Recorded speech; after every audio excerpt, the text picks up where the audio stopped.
I still remember the way she looked at him that night. The way you stare at something you're scared to lose but cannot hold on to. My name is Dogo. I was only 17. It happened in my village, Okearo, in the western part of Nigeria. It was a quiet place, full of dusty roads, orange sunsets, and loud laughter in the evenings. And in that same village lived two young people, Fola and Raliat. Fola was strong and kind, a boy who never raised his voice. He was the type of man who helped old women carry their firewood without being asked. Raliat, she was like rain on a dry land, gentle, soft-spoken, beautiful like a calm river. The two of them had grown up together, and everyone in the village knew they were meant for each other. They used to sit under the big mango tree near the stream every evening, speaking quietly, laughing. They didn't have money, but their love was rich. But love is not always enough. Raliat's father was a man of pride and position, Chief Balogun. He didn't believe in love without wealth. He told Raliat she would marry a man from the city, a rich cocoa merchant whose name we didn't even know at the time. Fola had no land, no cattle, just love. One day I followed Fola to the chief's house. He stood at the door, holding a gift in his hand, a carved wooden bowl he made with his own hands. He asked to see Raliat. The guards laughed at him. One of them pushed him. The bowl fell and broke. That day, Fola walked home barefoot. He didn't say a word. Raliat was locked inside her house for many days. I remember her younger sister crying and telling me she hasn't eaten in 2 days. A week later, the village square was full. A wedding was announced. Raliat was to be married in 2 market days. The drummers played, women danced, but Fola disappeared. Some said he went to the forest shrine. Some said he left the village, but I knew where he was. Under the mango tree. I found him there that night.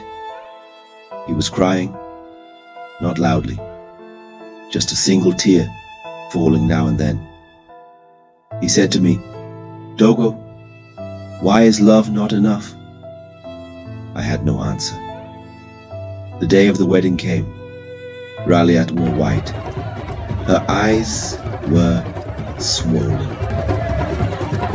The cocoa merchant arrived with his big car. Everybody smiled, but the bride didn't. Then something happened.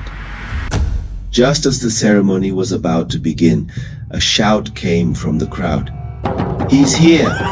Fola is here!" Fola walked in, dirty, bruised, but with fire in his eyes. He went straight to Raliat's father and knelt down. "I have nothing, Baba, but I have loved your daughter with all my life. Let me at least say goodbye." Chief Balogun was silent. The whole village held its breath. Then Raliat did something nobody expected. She ran. She ran into Fola's arms and held him like she would never let go. And do you know what the chief said? He said, "If you love her that much, then go. But don't ever return here with empty hands." They left that night. No money, no bags, just love. Years passed. I became a man. People forgot. Then one day, a car entered the village. A black jeep. It stopped at the chief's house. A man and a woman stepped out. They were both dressed simply. But when I saw them, I wept. It was Fola and Raliat. They had returned with nothing but peace on their faces. They built a small house near the river. They started a farm. They never became rich, but every time I saw them walking hand in hand, smiling like children, I knew they had something more valuable than money. Years passed by. Raliat fell ill, very ill. No medicine could help. Fola stayed beside her bed every night, holding her hand. On her last day, I was there. She looked at him and said, "Thank you for choosing me." Fola didn't cry. He just kissed her forehead and whispered, "I would choose you again, even if it meant losing everything again." She died with a smile. Now, Fola lives alone.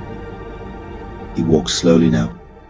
His hair is grey, but every evening he still sits under that mango tree. Some loves do not last forever, but some do, even after death. And every time I walk past that tree, I see them, young, happy, full of dreams. This is not just a story. It is a wound, but it is also a lesson. Love is not loud. It is not proud, but it is strong. Strong enough to fight. Strong enough to wait. Always. Strong enough to stay, even when everything else falls apart.